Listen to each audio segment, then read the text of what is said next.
If your life were a book and you were the author, how would you want your story to go? That's the question that changed my life forever.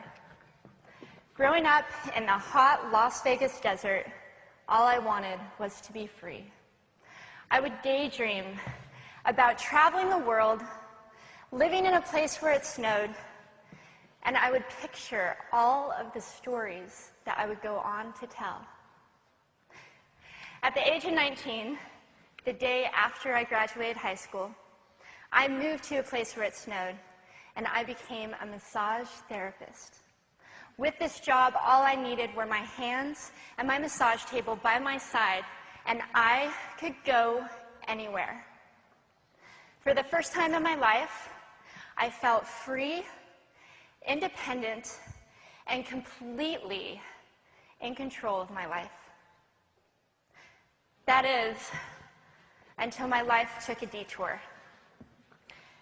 I went home from work early one day with what I thought was the flu, and less than 24 hours later, I was in the hospital on life support with less than a 2% chance of living. It wasn't until days later, as I lay in a coma, that the doctors diagnosed me with bacterial meningitis, a vaccine-preventable blood infection. Over the course of 2.5 months, I lost my spleen, my kidneys, the hearing in my left ear, and both of my legs below the knee. When my parents wheeled me out of the hospital, I felt like I had been pieced back together like a patchwork doll. I thought the worst was over until weeks later when I saw my new legs for the first time.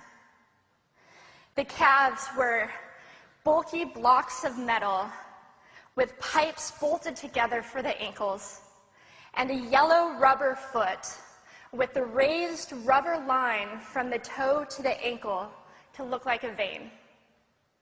I didn't know what to expect, but I wasn't expecting that.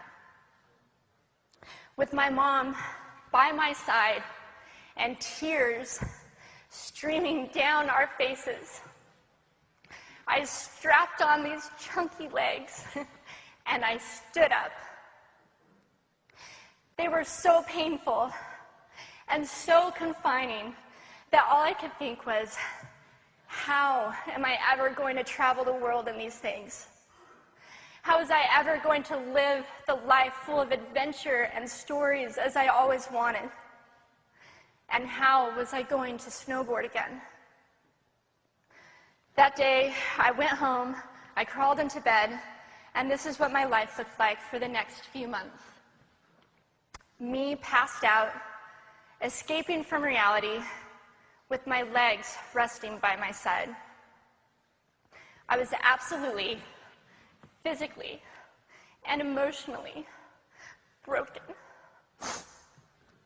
But I knew that in order to move forward, I had to let go of the old Amy and learn to embrace the new Amy.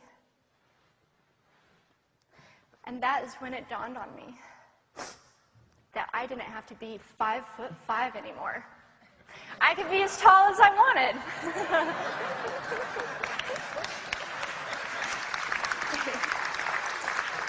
Or as short as I wanted, depending on who I was dating. And if I snowboarded again, my feet aren't going to get cold. And best of all, I thought, I can make my feet the size of all the shoes that are on the sales rack. And I did. So there were benefits here. It was this moment that I asked myself that life-defining question. If my life were a book and I were the author, how would I want this story to go? And I began to daydream. I daydreamed like I did as a little girl. And I imagined myself walking gracefully, helping other people through my journey, and snowboarding again. And I didn't just see myself carving down a mountain of powder, I could actually feel it. I could feel the wind against my face and the beat of my racing heart as if it were happening in that very moment. And that is when a new chapter in my life began. 4 months later, I was back up on a snowboard, although things didn't go quite as expected. My knees and my ankles wouldn't bend, and at one point, I traumatized all the skiers on the chairlift when I fell, and my legs, still attached to my snowboard, went flying down the mountain. And I was on top of the mountain still. I was so shocked. I was just as shocked as everybody else, and I was so discouraged, but I knew that if I could find the right pair of feet, that I would be able to do this again. And this is when I learned that our borders and our obstacles can only do two things. One, stop us in our tracks, or two, force us to get creative. I did a year of research, still couldn't figure out what kind of legs to use, couldn't find any resources that could help me. So I decided to make a pair myself. My leg maker and I put random parts together, and we made a pair of feet that I could snowboard in. As you can see, rusted bolts, rubber, wood, and neon pink duct tape. And yes, I can change my toenail polish. It was these legs and the best 21st birthday gift I could ever receive, a new kidney from my dad, that allowed me to follow my dreams again. I started snowboarding, then I went back to work, then I went back to school, then in 2005 I co-founded a nonprofit organization for youth and young adults with physical disabilities so they could get involved with action sports. From there, I had the opportunity to go to South Africa, where I helped to put shoes on thousands of children's feet so they could attend school. And just this past February, I won 2 back-to-back World Cup gold medals.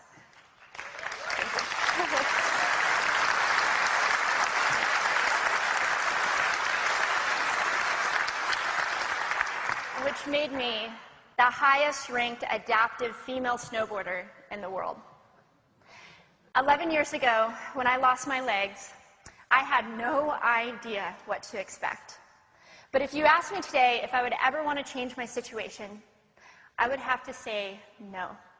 Because my legs haven't disabled me. If anything, they've enabled me. They've forced me to rely on my imagination and to believe in the possibilities.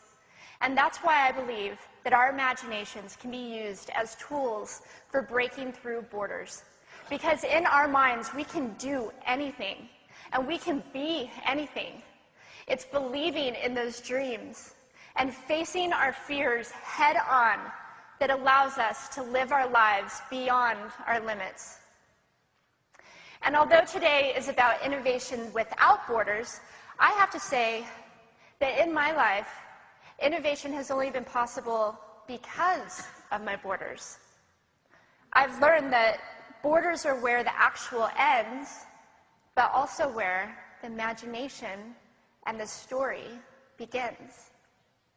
So the thought that I would like to challenge you with today is that maybe instead of looking at our challenges and our limitations as something negative or bad, we can begin to look at them as blessings. Magnificent gifts that can be used to ignite our imaginations and help us go further than we ever knew we could go. It's not about breaking down borders. It's about pushing off of them and seeing what amazing places they might bring us. Thank you.